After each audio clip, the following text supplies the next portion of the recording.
महत्त्वाची बातमी आपण बुलेटिनच्या सुरुवातीलाच पाहणार आहोत। पक्षातल्या आमदारांसोबत सुनेत्रा पवार संवाद साधणार असल्याचं समजतंय। राष्ट्रवादी काँग्रेस पक्षाच्या आमदारांसोबत सुनेत्रा पवार 1 to 1 चर्चा करणार असल्याची माहिती मिळतेय। अधिवेशन काळामध्ये या सगळ्या बैठका पार पडणार असल्याची माहिती आता सूत्रांकडून मिळतेय।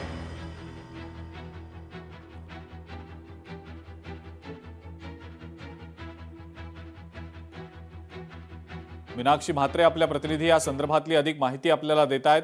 मीनाक्षी, काय नेमकी माहिती आहे या संदर्भातली?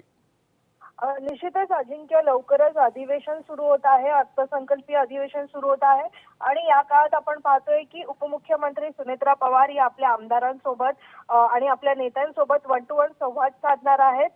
जी माहिती आपल्यापर्यंत पोहोचत आहे ती म्हणजे विधिमंडळ अधिवेशन काळामध्ये होणाऱ्या ज्या महत्त्वाच्या बैठका आहेत आणि पक्ष संघटनांमध्ये ही पक्ष संघटना मजबूत करण्यासाठी आमदारांचं ह्या संपूर्ण बैठकीमध्ये स्थानिक प्रश्न काय आहेत त्यासोबतच पक्षीय अडचणी जाणून घेण्यासाठी ही संपूर्णतः हा संवाद असणार आहे आणि त्यासाठीच या आमदारांशी थेट त्या 1 to 1 संवाद साधताना पाहायला मिळतील।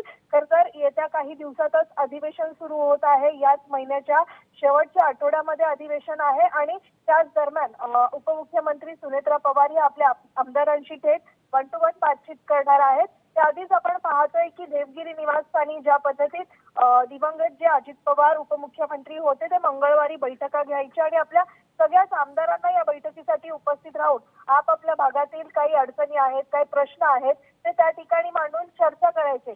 तर सध्या आपण पाहतोय की सुनेत्रा पवार कालच्या दिल्लीच्या या सगळ्याच भेटीगाठीनंतर खऱ्या अर्थाने आता सगळा पदभार स्वीकारल्यानंतर खऱ्या अर्थाने कामाला लागलेल्या आहेत आणि येत्या काळामध्ये आपल्या आमदारांसोबत संवाद साधताना आपल्याला पाहायला मिळते। अजिंक्य, ठीक आहे मीनाक्षी, धन्यवाद सविस्तर माहिती दिली त्याबद्दल।